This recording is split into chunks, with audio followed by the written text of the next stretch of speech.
संभालना मेरे बस की बात नहीं है, अब आप ही इस भीड़ को संभाल सकते हैं। सेनानियों का हुजूम निकला था और सारे लोग बलिया टाउन हॉल में एकत्र हुए थे।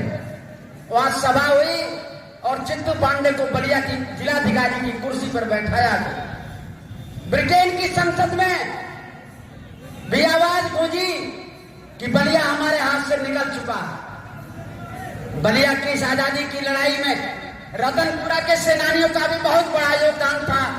हम यहाँ बैठे हुए, यहाँ से 5 किलोमीटर दक्षिण एक गांव है बिलमजान मथुरा लाल की, मुबारकपुर के सरजुम की, पीपर साहब के केशव सिंह जी, अनेक सेनानी। बलिया के गजेटियर में अब तक रतनपुरा के 34 सेनानियों का नाम मिला था। एम सुखिया के रामदास लोहार जी रतनपुरा तक की रेलवे लाइन अकेले खोलने का काम उन्होंने किया था। आजादी में जब चारों तरफ हुजूम उमड़ा था तो रतनपुरा का डाखाना फूंका गया था, रेलवे स्टेशन फूंका गया था, बीज गोदाम फूंका गया था, चारों तरफ हाहाकार मचा था। हरदलपुर का भी रेलवे स्टेशन और डाखाना फूंका गया।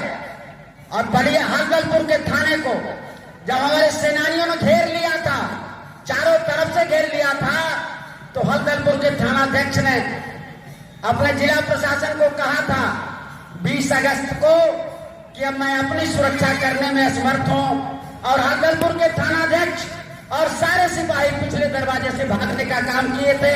सेनानियों ने वहां कब्जा कर लिया। आजादी की लड़ाई में रतनपुरा का योगदान बहुत ही महत्वपूर्ण रहा है। जब 19 अगस्त 1942 को बलिया आजाद हुआ, चारों तरफ जिम्मेदारी बांट दी गई।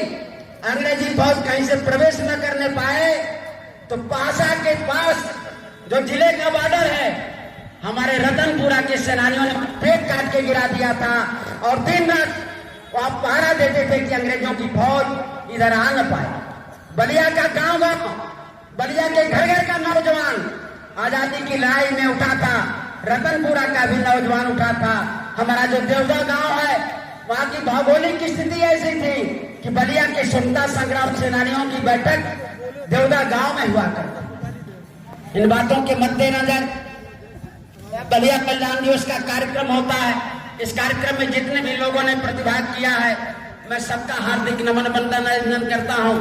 राष्ट्रीय जन जागरण परिषद के अध्यक्ष अरुण गुप्त जी, प्रवीण दीक्षित जी, नीतीश तिवारी जी, अखिलेश चौहान जी, अरविंद कुशवाहा जी, जितने भी लोग हैं, परमात्मा सिंह जी, जितने भी लोग बैठे हैं, मैं सबका नाम ले सकता हूं, समय लगेगा। सारे लोगों का मैं नमन वंदन अभिनंदन करता हूं और आप सबसे आग्रह करता हूं कि प्रतिवर्ष बलिया बलिदान दिवस के कार्यक्रम में आपका सहयोग, आपका समर्थन राष्ट्रीय जन जागरण परिषद को मिलता रहे। इस कार्यक्रम का कारवां आगे बढ़ता रहे।